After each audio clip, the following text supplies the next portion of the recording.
What is up, my fellow mobile gamers? In today's video we are going over the best builds for PvP. We are covering every single class in this video. Subscribe to the channel, thumbs up this video, it is greatly appreciated, my friends. I'll have links to all of those videos down below in the description box. If there is a specific class that you want to check out, I did an in-depth review on every single class. So this one, we are going to cover each class's PvP builds, some equipment, some legendary gems that you might want to look out for, your best skills. I'll have timestamps down below as well for each class, so if you're looking for a specific class. All right, so first class we are looking at is the Barbarian class. This is going to be my main, the class that I'm going to choose on global launch, which is happening a bit early. We have Frenzy as our basic attack, Whirlwind, Sprint, Wrath of the Berserker, and finally Undying Rage. Now some of these skills you will not have unlocked immediately. As you level up your character, you'll get access to additional skills. So stuff like Undying Rage, Wrath of Berserker, you're going to need to be a higher level before you unlock the ability to use these. These are all builds for end game. Each hit increases your attack speed by a percentage for 3 seconds, stacking up to 5. This is my absolute favorite out of the two basic abilities for the Barbarian. Then we have Undying Rage, arguably one of the best skills for the Barbarian. You enter a rage mode for a set amount of time. It prevents you from dying and causes all your attacks to heal for a percentage of damage done. And Undying Rage will activate automatically when you take fatal damage. So I mean, this is absolutely an insane ability. Next up we have Wrath of the Berserker. You enter a Berserker Rage, increases your attack speed by a percentage and your move speed by a percentage for 6 seconds. I mean, Wrath of the Berserker just paired up with Frenzy, your attack speed is like through the roof. I mean, that's why I absolutely love the Barbarian, because you just do everything fast. You have high attack speed, you have high mobility, so you're running around the map like a crazy person. Definitely my favorite class by far. Now there is some really good buffs that you can get on your gear and legendary gems as well to help support some of these abilities, which we're going to go over right now. So taking a look at this, I believe this is the helmet piece right here. We have Second Breath. So if we take a look, it says your channel skills consume energy 30% slower and you take 4% decreased damage while using them. This is an absolutely amazing buff for Whirlwind. So if you don't know what a channel skill is, when you launch a skill, you'll see an energy bar show up. The longer you have that skill pressed down for, the energy bar will slowly start to depreciate. Then once that bar reaches 0, your character will stop using that ability. So this buff right here means that we'll be able to do Whirlwind a lot longer and will take less damage when we are doing Whirlwind. So this is a must. Sprint duration is increased by 30%, sprint cooldown decreased by 10%. It almost gives you the ability to spam sprint constantly. And then we take a look at this one. This is a chest piece, I believe. We have Whirlwind pulls in all enemies it damages. So this is another really strong ability. And then we have some other bonuses to look out for. Increase all damage you deal by a percentage and your movement speed by 10%. Each nearby enemy afflicted with agony increases your attack speed by 4%. This one right here, I mean, again, paired up with Frenzy and Wrath of the Berserker, again, your attack speed is literally ridiculous. For another legendary ability on our weapon, you'll see we have Whirlwind Radius increased, but Whirlwind movement speed reduced. That's okay, not worried too much about that. And then you'll see Whirlwind energy consumed 10% slower. Now looking at our set properties, this is an absolute must for the Barbarian. Untouchable right here. Each time you take damage, you have a 20% chance to gain a shield that absorbs an amount of damage. This is an absolute must, because one of the big drawbacks to the Barbarian class is because you are melee, you're always in the middle of tons of enemies, so you're constantly taking damage, and that can be something that you can struggle with as a Barbarian as you get overwhelmed by mobs. So just having that chance to gain a shield and reduce a lot of damage just gives you a lot of survivability. I mean, if you can increase your survivability as a Barbarian, that's pretty much your only weakness. All right, my friends, our next class we are taking a look at is the Wizard.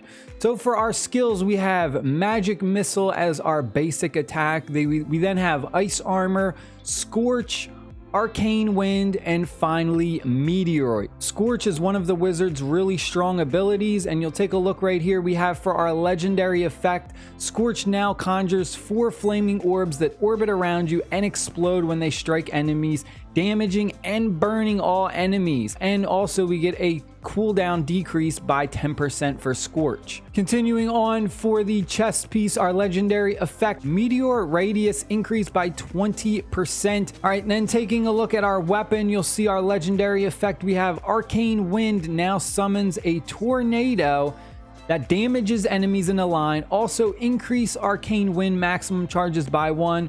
Whirlwind damage increased by 10%. One thing you really want to look out for as the wizard class is anything with skill cooldown. So you'll see right here, for one of our set pieces, we have a magic ability. Skill cooldowns are decreased by 4% because the wizard hits really hard. However, some of the abilities do have a bit longer cooldowns, but you can kind of counteract that. All right, my friends, next class we are taking a look at is the monk. For our basic attack, we have Fists of Thunder. Then for our skills, we have Mystic Strike, Shield of Zen, Imprisoned Fist, and finally Flying Kick. Shield of Zen protects ourselves or an ally with a shield that absorbs an amount of damage. It also prevents all effects that cause loss of control, so such as stuns or anything like that. One thing to also mention is that when you cast this ability on an ally, you'll notice that your character will charge to their location. So this is another way that you can use this as mobility to get to a teammate who may be a little bit far from you. The monk is a really strong class for group PvP. You're going to be doing a lot of supporting and helping your team out. Imprisoned Fist attacks enemies in a direction and immobilizes them for 5 seconds, which is really good for your other teammates, especially for someone like the Berserker. Flying Kick does a kick forward that deals a bunch of damage, but more importantly, it knocks them back. So this is really good for getting some spacing if you have someone who does jump onto you, you know, maybe a Crusader class or a Barbarian, and they're really like doing a lot of damage to you and you want to just get a little bit of spacing so you can get away. Go ahead, hit them with a Flying Kick, knock them out of the area. All right, taking a look at this legendary ability we have right here for our chest piece. During Shield of Zen, our movement speed is increased by a percentage and can move unhindered through enemies. So this is really important. So there will not be any body blocking or anything like that, which is really good. For another legendary effect, we have increase the speed of your primary attack by a percentage and the damage of your primary attack by a percentage. Then we're going to buff our Flying Kick, which damages all nearby enemies. So it basically turns Flying Kick into an AoE damage dealer, which is really strong. And then for our set effect, we have the War Rags, primary attack damage increased by 15%. Like I said, a lot of your skills are kind of used to support your teammates, whereas your main damage source is going to be from your basic attack, Fists of Thunder. All right, our next class we are taking a look at is the Demon Hunter class. So for our skills, we have Crossbow Shot as our basic ability. Then for our skills, we have Sentry, Knife Trap, Daring Swing, and finally Vengeance. Crossbow Shot is the most iconic part of the Demon Hunter. It's the fact that you can do damage, your basic damage, while moving. All right, my friends, sorry about that. My camera died. I had to switch over to the webcam. Continuing on with the Demon Hunter, your attacks have a 15% chance to summon a shadow clone for 8 seconds that gains some of your abilities. I really like this ability for the Demon Hunter. I mean, it's just absolutely crazy to see 2 Demon Hunters coming at the enemy, you know, with sentries and knife traps and and they're just constantly doing a lot of damage. Another one that really benefits this class is decrease all damage you take from enemies further than 3 yards away by 12%, because of course you're going to be doing ranged damage. The Demon Hunter always wants to stay away from the enemies, so you're always going to be at least 3 yards away, so it really helps out, take less damage. For another legendary effect, we got Knife Trap, maximum number active increased by 2. So again, this is going to let us put out 5 traps, slow down their mobility, so that way we can just start teeing off on them. This is really strong ability to stop someone like the Barbarian who's constantly running around. One thing that can also really help out the Demon Hunter is this effect right here. Fatal damage, and then grants a shield for 6 seconds that absorbs a percentage of your life in damage. So this is important because one of the downsides to the Demon Hunter is you are squishy. You don't have as much survivability as some of the other classes. So just making sure you don't get one-shotted or, you know, two-shotted really helps out. Now this is the effect that I wanted to talk about that really buffs Night Trap. As you'll see, we have this legendary effect, Frost Trap. So our Knife Trap now becomes Frost Trap, which damages and chills enemies when it explodes, really slowing down their mobility. So that's another thing that you're going to notice as the Demon Hunter.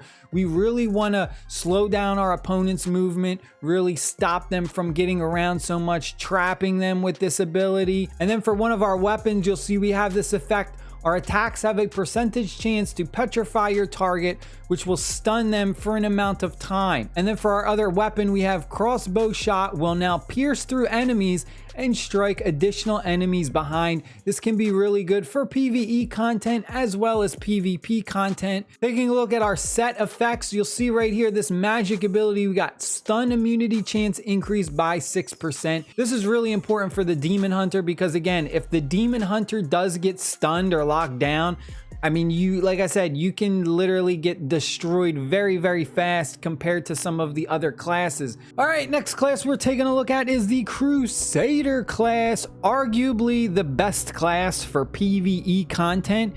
For PvP content, it's not the greatest, but you can do some pretty cool things for PvP. For our basic attack, we have Punish, and then for our skills, we have Holy Banner, Spinning Shield, Drawn Quarter, and finally Condemn. Definitely more of a supporting cast, similar to the Monk when it comes to PvP content. You'll see Punish does a bunch of damage, and we gain the Hardened Sense, which increases our block chance by a percentage for 2 seconds.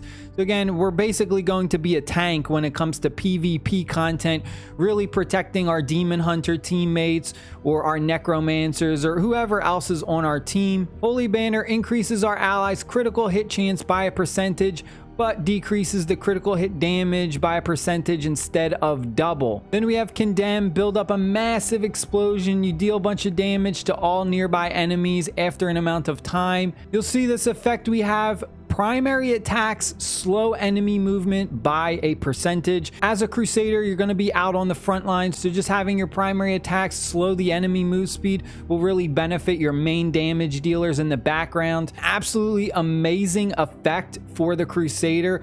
When you take damage, you got a percentage chance to unleash Retribution on all nearby enemies, dealing damage equal to a percentage of your max health. This is absolutely insane because as a Crusader, you're literally always going to be taking damage. Commander, so now the inspiration from Holy Banner now moves with you. So this is absolutely amazing because you can do this really sick combo, right? So what you do is you pop Holy Banner, right? And what it does is it basically, you'll hold a flag and anyone who's around that area will get that increase in critical hit chance. However, you can take it a step further by then activating Draw and Quarter. So now you still have the effect of Holy Banner, but you have the mobility of Draw and Quarter. So you basically become a moving buff. It's absolutely an insane combo. So you can kind of follow the Demon Hunter as they're moving with that and increasing their critical hit chance or any other class that's moving as well as doing damage. So I just want to mention that, an absolutely amazing combo. Use Holy Banner, then use Drawn Quarters, and you can literally move with it. But you need to have this legendary effect. If you don't have this legendary effect, the combo doesn't work. Draw and Quarter now damages enemies when you run them over and knocks them away, but it no longer drags enemies. But for PvP content, this is absolutely amazing. So basically, you just run into the enemies and you kind of knock them around. You can really disrupt their movement and what they want to do. You'll see each time we block an attack, we deal 100% base damage plus 810 to all nearby enemies and then take 1% decreased damage.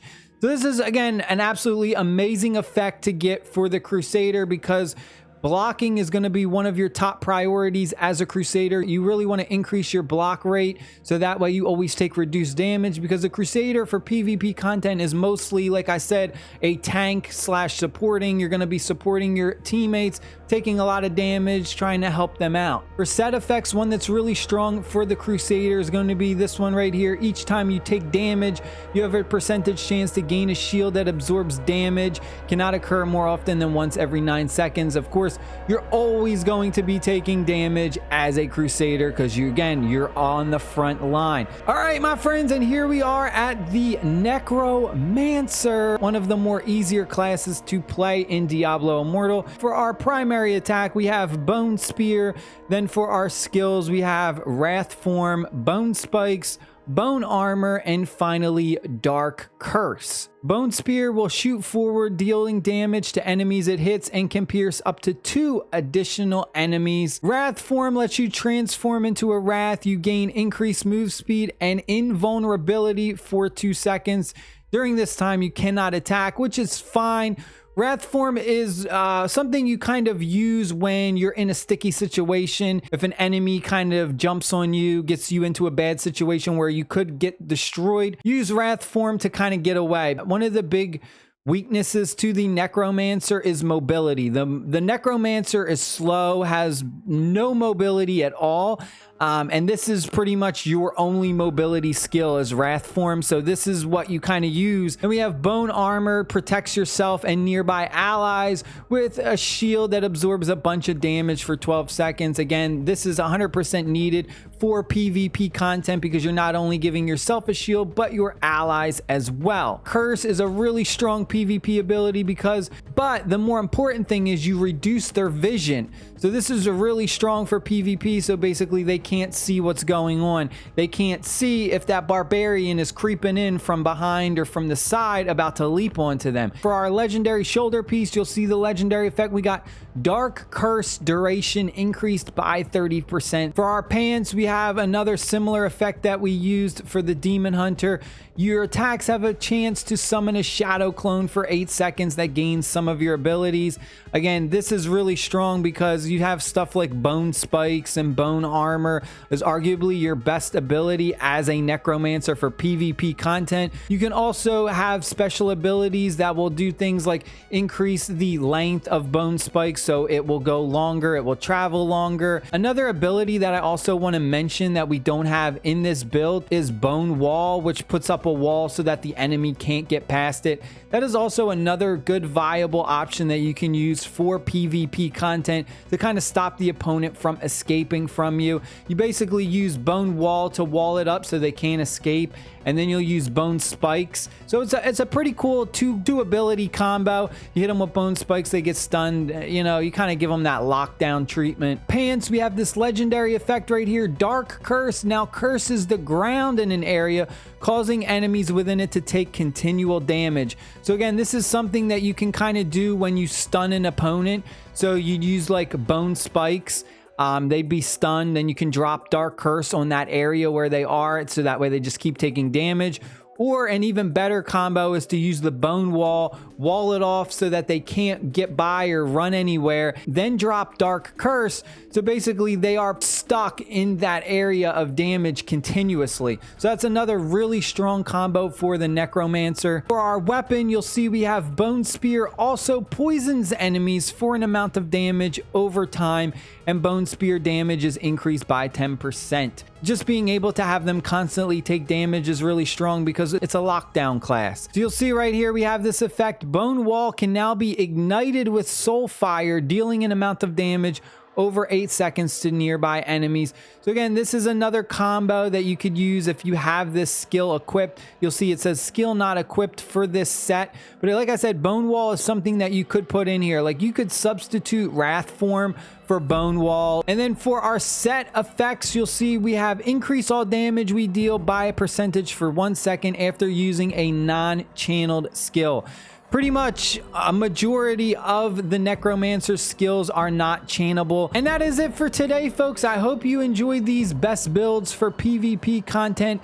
We are ready for Diablo Immortal. I hope you are too. Stay happy, stay safe, my friends. I'll see you out there on the battleground. Peace.